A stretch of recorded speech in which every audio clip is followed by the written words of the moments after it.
Richard Carter arrived at his sprawling estate in Greenwich, Connecticut, on a Wednesday afternoon without notifying a single member of his staff. It was entirely against his nature to arrive unannounced, as his strict routine usually dictated a Friday evening return when everything was arranged, exactly to his demanding specifications. However, an important merger meeting in the city had been cancelled with 3 hours of notice, and the next available private flight was at 2 o'clock in the afternoon. Richard was not the type of wealthy businessman who waited around in airport lounges when he had the immediate option to leave. He walked through the massive front doors with his leather briefcase in hand, his mind still thoroughly occupied by the complex legal contract he had not quite finished reviewing during his flight. Suddenly, he stopped in the grand foyer, not because of anything specific he could see, but because of a distinct atmosphere he absolutely did not expect to feel. The massive house smelled completely different, lacking the neutral, sterile, and heavily controlled scent of the advanced climate systems that his estate manager deemed optimal for preserving the imported furniture. There was something remarkably distinct lingering in the air, a delicate fragrance of fresh flowers that caught his attention immediately. These were not the standard decorative arrangements that the high-end florists delivered and swapped out every single week according to strict house protocol, but simple, vibrant flowers placed deliberately nearby because someone genuinely wanted them to be appreciated. There was also something much harder to define, something Richard took several long moments to properly identify because he had gone such a long time without ever encountering it inside those cold walls. It was a deeply human presence, a subtle warmth that permeated the corridor and made the grandiose mansion feel strangely lived in. He slowly set his heavy briefcase down on the marble entryway table and began walking quietly toward the east wing where his mother's master bedroom was located. Eleanor Carter had been living with her devastating diagnosis of advanced stage cancer for exactly 8 agonizing months. Richard had spared absolutely no expense, paying out of pocket for the absolute best oncologists in the entire country, the most comprehensive and aggressive treatments available, 2 private nurses for every single shift, and a dedicated medical administrator who meticulously coordinated every single aspect of her daily care. Everything was completely financially covered, every medical bill paid before it was even printed, and Richard diligently reviewed the clinical reports every single week from whatever distant corporate office he happened to occupy. He sincerely believed he was fulfilling his ultimate duty as a loyal son, providing a fortress of medical security that few people could ever dream of affording. That was the comforting narrative he constantly repeated to himself whenever the haunting thought of his ailing mother surfaced in the brief, quiet spaces between his relentless corporate meetings. The heavy oak door to Eleanor's bedroom was left slightly ajar, casting a thin sliver of warm light across the darkened hallway. He approached without making a single sound, not out of any malicious intention to spy on the medical staff, but simply because his leather shoes on the imported marble floor were naturally silent and absolutely no one had heard him enter the estate. He leaned forward and quietly peeked inside the room, completely unprepared for the emotional weight of the scene unfolding before him. What he witnessed instantly paralyzed him, freezing him completely in place as he tried to process the profound intimacy of the quiet moment. His mother was sitting weakly in the plush armchair beside the large bay window, her eyes gently closed and her frail head tilted slightly forward in a posture of complete surrender. Kneeling directly on the floor front of her was a young woman whom Richard utterly failed to recognize from his brief, analytical reviews of the domestic staff files. She had dark hair pulled back into a simple, unpretentious bun, wore standard, unassuming work clothes, and her hands moved with a tender delicacy that completely lacked the sterile, mechanical precision of a formally trained medical professional. Her movements were driven by a genuine, profound care, radiating the unmistakable warmth of someone performing a difficult task, because the person sitting right in front of her truly mattered to her heart.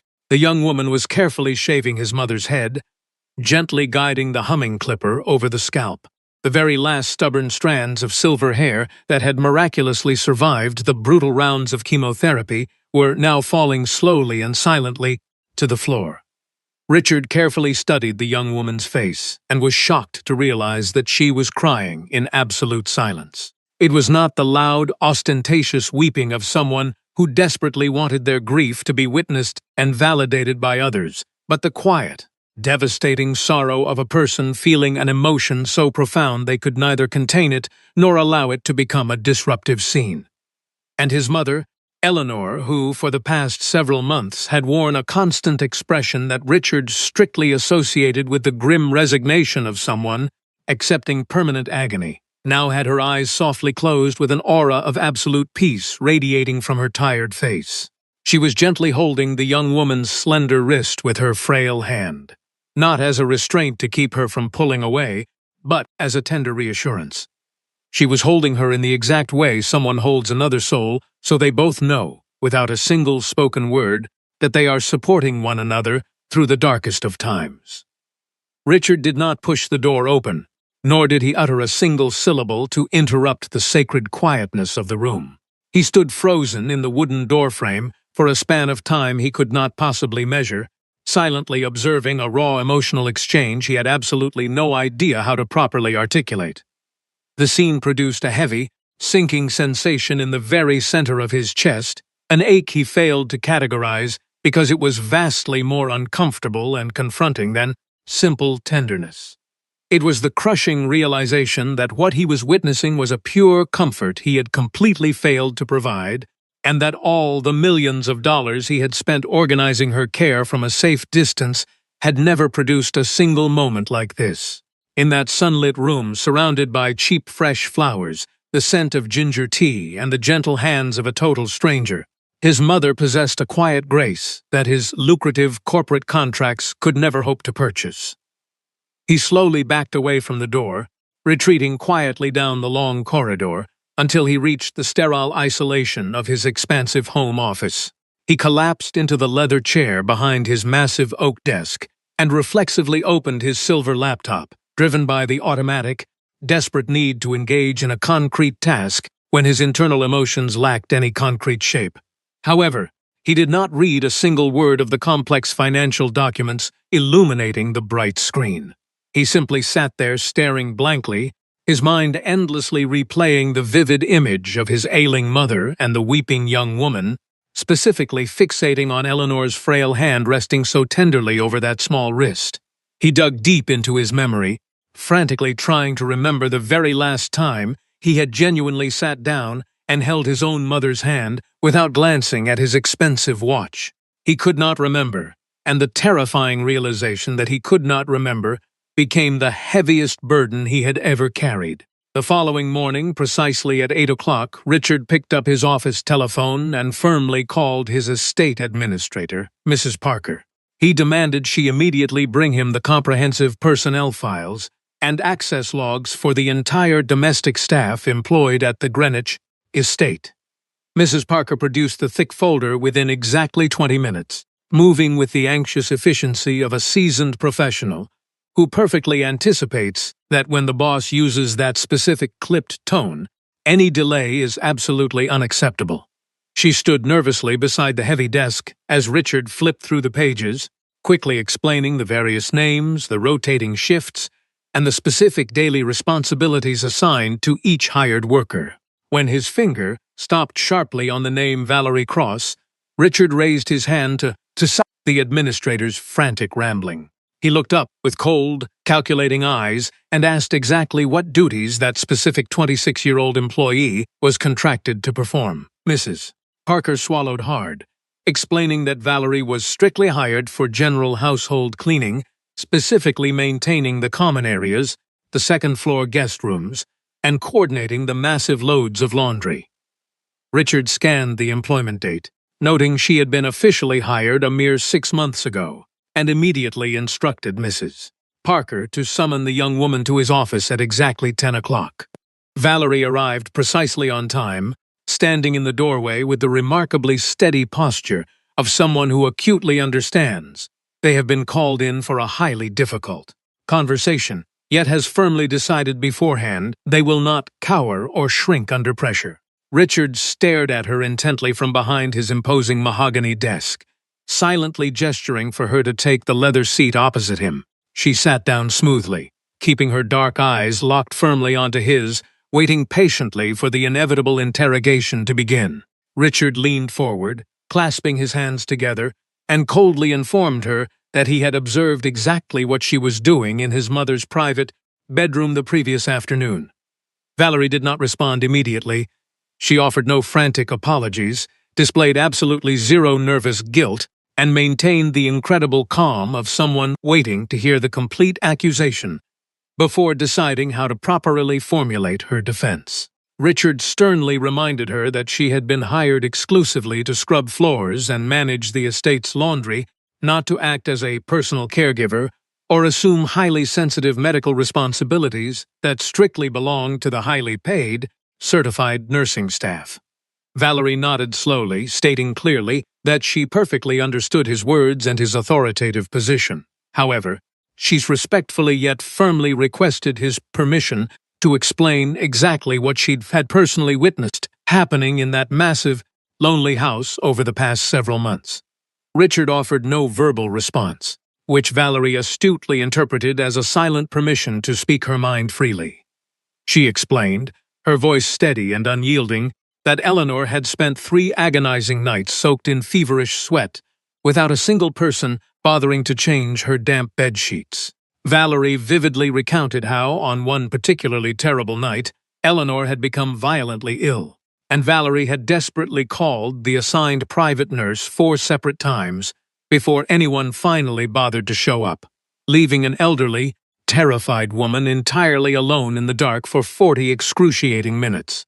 She paused briefly to let the weight of that horrifying reality sink into the silent room. She then described how Eleanor had begun losing her hair in large clumps, waking up every morning to find her pillow covered in silver strands, yet absolutely no one on the medical staff had the basic human decency to talk to her about the emotional trauma of losing her dignity. Valerie continued her quiet prosecution, pointing out that absolutely no one ever asked Eleanor how she was actually feeling beyond the sterile parameters of her daily medical chart. Richard immediately went on the defensive, sharply reminding her that he paid exorbitant salaries for 2 highly trained, dedicated nurses specifically assigned to handle all of his mother's medical needs.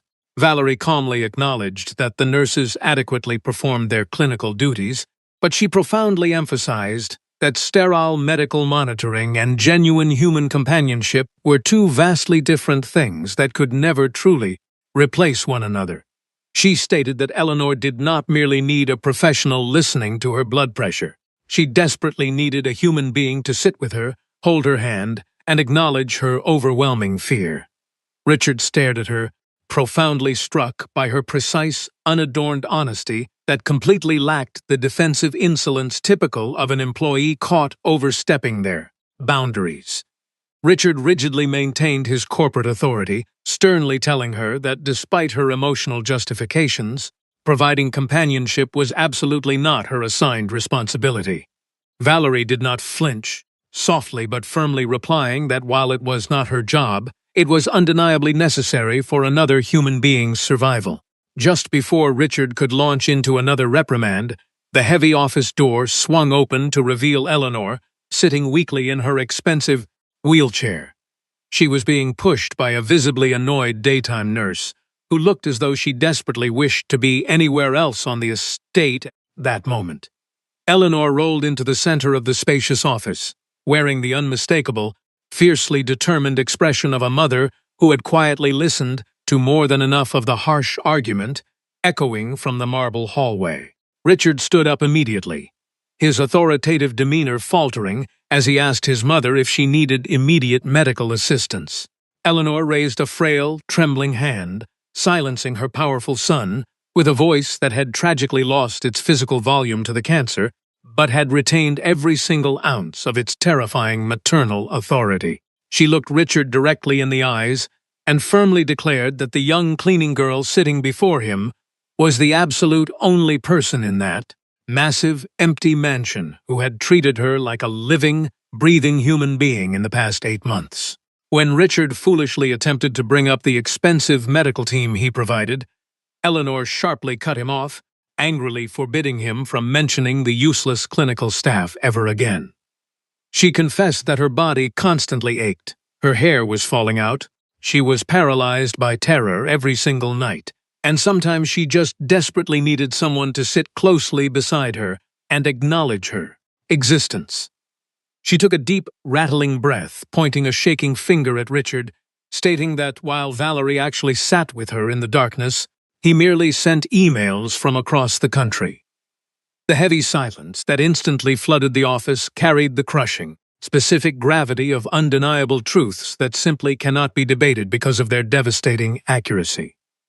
Eleanor delivered her final ultimatum, swearing that if Richard foolishly chose to fire Valerie, she would pack her things and leave the estate that very same day. Richard looked at his mother's fiercely determined face, then slowly turned his gaze to Valerie, who remained perfectly silent because the dramatic situation had already articulated everything that needed to be said.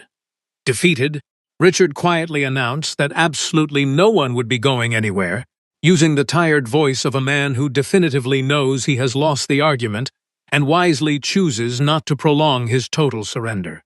Eleanor gave a curt nod of approval, gestured for the nurse to turn her wheelchair around, and exited the room, leaving Richard completely alone with the young woman. Valerie stood up to return to her cleaning duties, but Richard stopped her softly, instructing her to continue doing exactly what she had been doing for his mother. That evening, Richard remained locked inside his office with the comprehensive security logs and financial records spread out across the massive desk. He analyzed the detailed documents with the exact same ruthless, microscopic attention he typically reserved for multi-million-dollar corporate acquisitions, scrutinizing every single column, date, and timestamp. According to the official employment contract, Valerie Cross was scheduled strictly from 8 o'clock in the morning until 6 o'clock in the evening, Monday through Friday, with a half-day shift on Saturdays. However, the automated security system that strictly recorded every single entrance and exit through the staff gates revealed a vastly different and highly irregular story. On Tuesday, the 3rd of September, she clocked out perfectly at 6 o'clock, only to silently return to the estate at 11 o'clock at night, possessing no assigned shift and claiming absolutely zero financial compensation for her sudden presence. He continued tracing the digital footprints, discovering that on Thursday the 17th, she possessed no exit record whatsoever, meaning she had voluntarily slept on a spare cot in the mansion without being required to be on duty. On Monday the 24th, she scanned into the property at exactly 6 o'clock in the morning, a full 2 hours before her paid shift officially began. Richard meticulously counted the irregular nocturnal visits, discovering a staggering total of 17 completely unpaid nights over the past 6 months, where Valerie had remained inside the lonely house for absolutely no other reason than her own quiet choice to stay nearby. He then pulled up the minor household expense accounts, locating Valerie's specific log, and was thoroughly confused to find multiple purchases from a small, local neighborhood pharmacy. These were random, inexpensive items that absolutely did not appear on any official prescription list authorized by the highly paid oncologists. He immediately called Mrs. Parker, demanding a thorough explanation regarding the specific pharmacy receipts Valerie had submitted to the estate's accounting department. Mrs. Parker hesitated, her voice tinged with genuine surprise, explaining that those specific items were never actually charged to the household account. Valerie had actively paid for them entirely out of her own meager pocket. The local pharmacist had confirmed that the young woman maintained a personal tab there, stopping by approximately every 2 weeks to purchase supplies on her own dime. Richard hung up the phone, completely stunned by the revelation that a housekeeper earning minimum wage was secretly subsidizing his wealthy mother's absolute comfort. The items were not lavish or terribly expensive, but profoundly thoughtful, a significantly milder painkiller for the rough nights, when the heavy prescriptions caused terrifying hallucinations, organic ginger tea to settle the brutal morning nausea, and strong mint lozenges for when the harsh chemotherapy left a metallic taste in Eleanor's dry mouth. Richard slowly closed the heavy leather folders, pushed his chair back from the desk, and quietly walked out into the vast, dimly lit corridor. The enormous mansion was completely silent at that late hour, the expensive night staff tucked away in their designated quarters, while the ambient security lights cast long shadows across the imported carpets. He walked softly past his mother's grand bedroom and noticed the heavy wooden door was pushed slightly ajar, allowing a warm, incredibly soft glow to spill out onto the marble tiles. He peeked inside and saw Valerie sitting peacefully in the reading chair beside the large medical bed, holding a worn paperback novel and reading aloud in a gentle, rhythmic whisper. Eleanor was fast asleep, but Valerie's soothing voice was perfectly calibrated, low enough not to disturb her delicate rest, yet clear enough that if Eleanor were to suddenly wake in a panic, she would immediately find the comforting sound before the terrifying darkness could consume her. Richard remained frozen in the silent hallway, deeply listening to the gentle cadence of the young woman's voice without daring to step foot inside the sacred room. He did not focus on the actual words of the story being told, but rather on the loving, patient tone of someone who instinctively understood that the rhythm of a human voice matters just as much as its literal meaning. He eventually retreated to his own massive, empty bedroom, sitting heavily on the very edge of his pristine mattress. He thought about his elderly mother, telling him she was deeply proud of the corporate empire he had built, a polite lie covering the sad reality of his constant absence. He thought about his mother's last celebrated birthday exactly 3 years ago and the pathetic string of brief, rushed phone calls he had made from busy international airports to substitute for his actual physical presence. The following morning, Richard walked down to the estate's massive kitchen much earlier than usual, and found Valerie standing quietly at the marble island, diligently preparing his mother's breakfast tray. She briefly glanced up when he entered but completely refused to alter her focused rhythm, continuing to slice fresh fruit into the exact, tiny, manageable portions that Eleanor could safely chew without causing immense pain to her incredibly sensitive mouth. Richard stood awkwardly near the massive refrigerator, clearing his throat before quietly stating that he had completely reviewed the estate's security logs and discovered the unpaid nights and the personal pharmacy receipts. Valerie simply kept her eyes fixed on the wooden cutting board, maintaining her fluid, precise movements, and calmly replied that it was perfectly fine and absolutely nothing to be concerned about. Richard quickly countered, his voice rising slightly, arguing that it was absolutely not fine for a low-wage employee to secretly use her own money to subsidize the basic comfort of a billionaire's household. Valerie finally set the sharp knife down on the counter, wiping her hands on her simple apron, and looked him directly in the eyes with absolute fearlessness. She softly asked if he genuinely wanted her to stop caring for his mother, a profound question that left Richard momentarily speechless and completely disarmed. He quickly recovered, demanding she immediately write down a comprehensive list every single penny she had ever spent, so he could properly reimburse her for her out-of-pocket expenses. Valerie shook her head slightly, stating quite plainly that reimbursement was entirely unnecessary because she had absolutely never performed those acts of kindness expecting a financial reward. Richard softly acknowledged her pure intentions, but stubbornly insisted that he was going to repay the debt regardless of her humble protests. Valerie simply stared at him for a long, heavy moment, gave a tiny nod of concession, and calmly returned to assembling the delicate breakfast tray while Richard poured himself a cup of coffee. For the very first time in decades, Richard did not rush out the door, choosing instead to linger quietly in the kitchen, silently watching Valerie work with a newfound respect. Later that evening, while Valerie was carefully washing the ceramic teacups in the large porcelain sink, Richard asked her how she miraculously knew exactly what people needed long before they ever had the courage to ask for it. Valerie stopped scrubbing, a shadow of old grief briefly passing over her young face, and softly revealed that her own mother had been terribly sick in a very small, cramped house. She explained that when a human being is suffering, they do not need someone to efficiently solve their logistical problems. They desperately need someone to look them in the eyes and simply share the quiet room with them. When Richard gently asked if her mother had recovered, Valerie stared down at the soapy water, her voice breaking slightly as she confessed her mother had died of lung cancer exactly 4 years ago because they completely lacked the financial resources for crucial early medical detection. On a brisk Monday morning, Mrs. Parker marched into Richard's office wearing a highly specific, deeply strained expression that Richard immediately recognized from years of managing corporate disasters. It was the distinct look of a seasoned professional delivering highly volatile information that she desperately wished to avoid, but mathematically calculated would be infinitely worse if she attempted to hide it. Mrs. Parker, having flawlessly managed the massive estate for over 12 years, understood that her primary job was to intercept and neutralize problems before they ever reached Richard's desk. She nervously clutched a leather folder tightly against her chest, took a deep breath, and formally announced that there was a critical situation he needed to address immediately. She revealed that Isabella Foster, the sophisticated 34-year-old corporate executive Richard had been casually dating for the past 2 years, had unexpectedly arrived at the estate.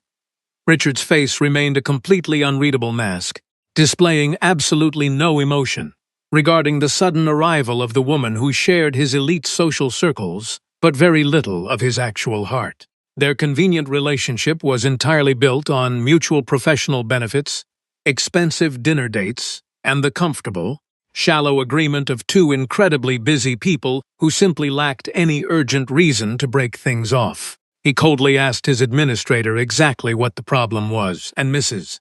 Parker nervously explained that Isabella had shown up completely unannounced while Richard was sitting upstairs with Eleanor. Instead of waiting patiently in the grand parlor, Isabella had aggressively interrogated the household staff, specifically demanding highly detailed information regarding Valerie's exact employment status, her daily schedule, and her deeply unusual relationship with the family.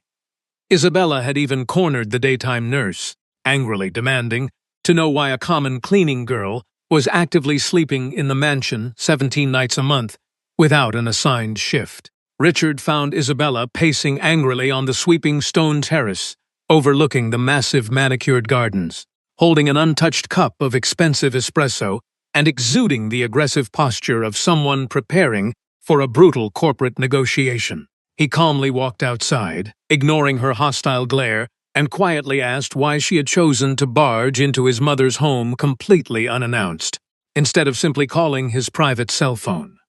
Isabella slammed the delicate porcelain cup down onto the wrought iron table, completely ignoring his question, and fiercely demanded to know exactly who the young cleaning girl was and what she was really trying to accomplish. Richard maintained his icy composure, flatly stating that Valerie Cross was a highly valued member of the domestic staff and that she was currently providing essential comfort that his ailing mother desperately needed to survive the brutal treatments.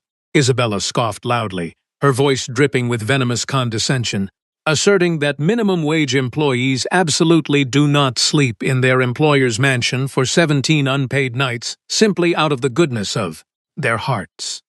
Isabella coldly evaluated Richard, her sharp eyes narrowing as she utilized the calculating intelligence that made her such a ruthless executive, determined to expose what she perceived as a massive manipulation. She aggressively accused Valerie of intentionally embedding herself into the wealthy family while the boss was away, deliberately generating a toxic emotional dependency within a highly vulnerable dying woman to secure a massive financial payout. Richard stood perfectly still, letting the incredibly ugly accusation hang in the cold morning air, slowly realizing that Isabella's worldview was completely devoid of genuine human empathy. He softly replied that what Valerie was doing actually had a very specific name, one that Isabella was completely incapable of comprehending because it could not be quantified on a balance sheet. He explained that Valerie was simply doing exactly what a loving family member should have been doing from the very beginning, stepping into the massive emotional void that Richard himself had selfishly abandoned. Isabella grabbed her expensive designer handbag, glaring at Richard with absolute disgust, angrily telling him that he was foolishly defending a calculated gold digger while blindly ignoring the blatant truth staring him in the face.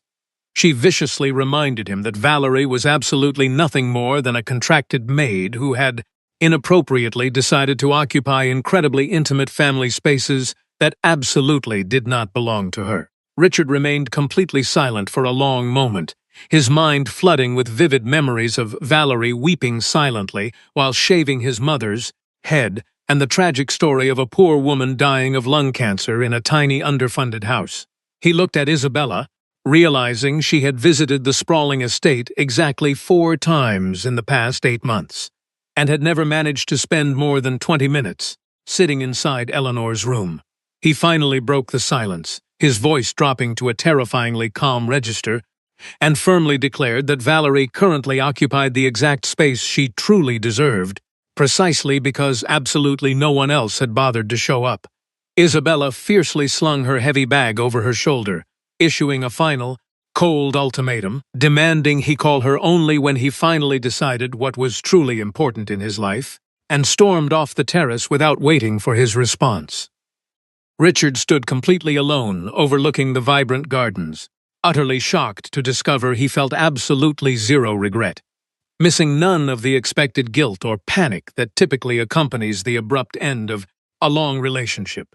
Instead, he felt a profound crystal-clear wave of absolute clarity, the uncomfortable but incredibly necessary revelation that occurs when a person finally stops confusing what is socially convenient with what is undeniably true. He turned his back on the empty driveway and walked purposefully back inside the massive house, heading directly upstairs to his mother's quiet bedroom. When he walked through the door, he found Valerie peacefully arranging fresh market flowers in a simple glass vase, while Eleanor watched her with a look of pure, unadulterated serenity. The ultimate turning point of his entire existence arrived completely without warning late on a random Tuesday night while Richard was stubbornly trying to finish reviewing a massive stack of legal contracts in his office.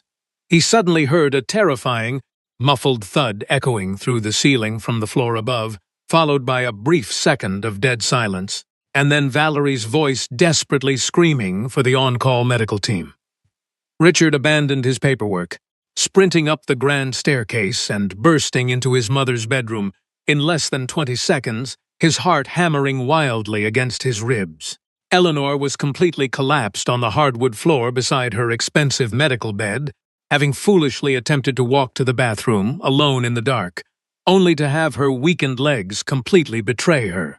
She was currently gasping for air with terrifying, wet, ragged sounds, her compromised lungs desperately fighting a losing battle against a massive, sudden buildup of internal fluid. Valerie was already kneeling on the floor beside the dying woman, smartly refusing to move Eleanor's fragile body, knowing full well that amateur handling during a severe crisis could easily shatter her brittle bones or worsen the trauma. With one incredibly steady hand, she cradled Eleanor's silver head, and with the other, she was calmly but firmly demanding the immediate presence of the local emergency physician over the telephone. Richard collapsed to his knees on the opposite side of his mother, completely paralyzed by a profound sense of utter helplessness as Eleanor's terrified, exhausted eyes locked desperately onto his. For the very first time in his entire life, the brilliant corporate strategist had absolutely no plan, no financial leverage, and no quick solution to offer, so he simply reached out, grabbed his mother's frail, trembling hand, and promised her he was not going anywhere.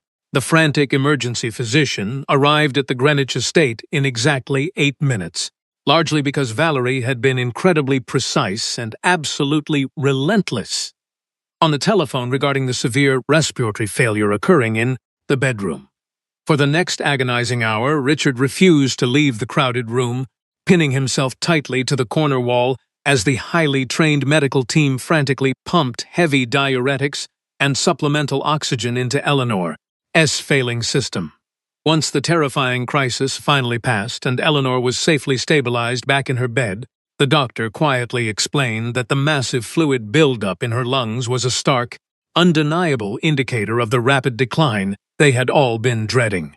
When the medical team finally retreated to the hallway to prepare the remaining intravenous bags, Richard and Valerie were left completely alone in the dim, silent room with the steady, rhythmic hissing of the heavy oxygen concentrator. Richard remained awkwardly rooted beside the massive bed, his large hands nervously fidgeting at his sides, completely unsure of what a son was actually supposed to do once the immediate medical terror had officially subsided. He looked over at Valerie, who was quietly adjusting the room's thermostat to the exact temperature the strict doctor had angrily demanded, moving with the calm, quiet grace of someone completely unfazed by the shadow of death. He softly asked her what he was supposed to do now, a desperate, vulnerable question that completely stripped away his powerful corporate armor and exposed the terrified, deeply insecure boy hiding underneath.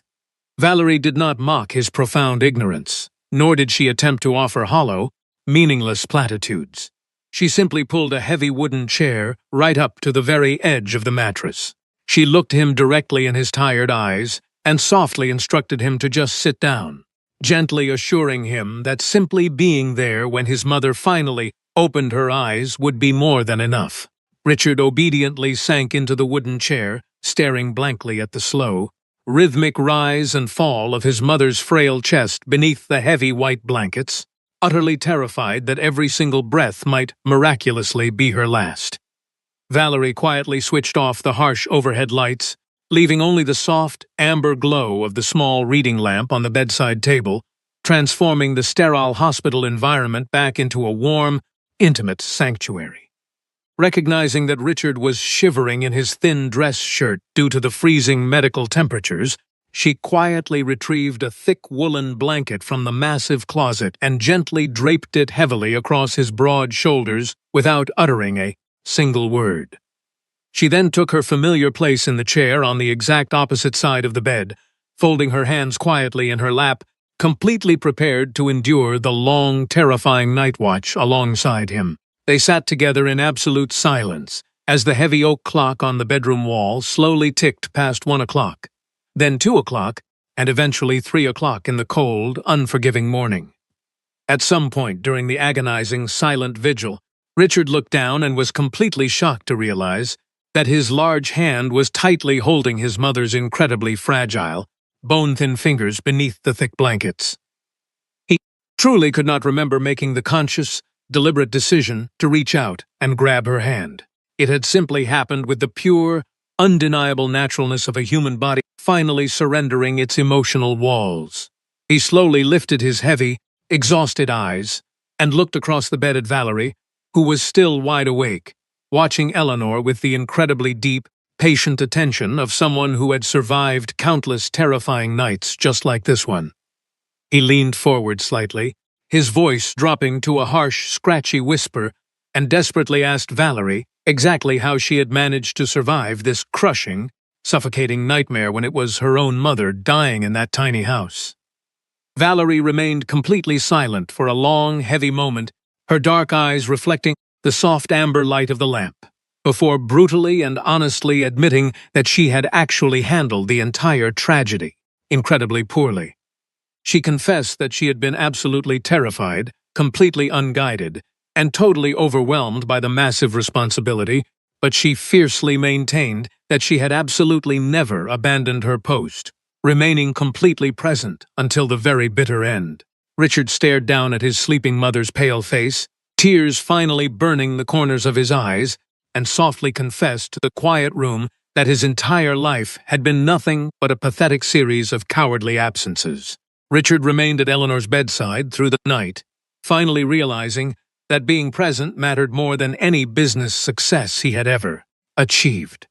Encouraged by Valerie's quiet honesty and compassionate guidance, he abandoned his obsession with work, reorganized his responsibilities, and devoted his days to caring for his dying mother. As Eleanor's condition worsened, she found peace in having both Richard's hand and Valerie's comforting presence beside her. Through Valerie, Richard learned the countless small acts of care that no medical report could ever capture, and he gradually understood that empathy and time were far more valuable than wealth or status. Inspired by Valerie's devotion, Richard decided to transform his neglected charitable foundation into an organization focused on providing early cancer screenings for underserved communities. Although Valerie doubted her qualifications, he insisted that her compassion and first-hand experience made her the ideal person to help lead the mission. Before Eleanor passed away, she urged Richard to remain by Valerie's side and never lose the humanity he had rediscovered. After her peaceful death, the newly created Eleanor Foundation launched mobile diagnostic clinics that brought life-saving care directly to disadvantaged neighborhoods, with Valerie designing the program and Richard using his fortune to expand it without hesitation. 1 year later, Richard visited his mother's grave with simple flowers before joining Valerie at the foundation, where Eleanor's memory inspired every project they undertook. Their shared work gradually grew into a deeper personal connection, leading Richard to invite Valerie to dinner, where they spoke not about business but about life, family, and the people who had shaped them. Standing beside her afterward, he realized that true wealth is measured not by money or achievement, but by compassion, presence, and the courage to stand with those we love through life's darkest moments. He understood that genuine fulfillment comes from sharing time, offering kindness, and holding on to one another even when the storms cannot be avoided.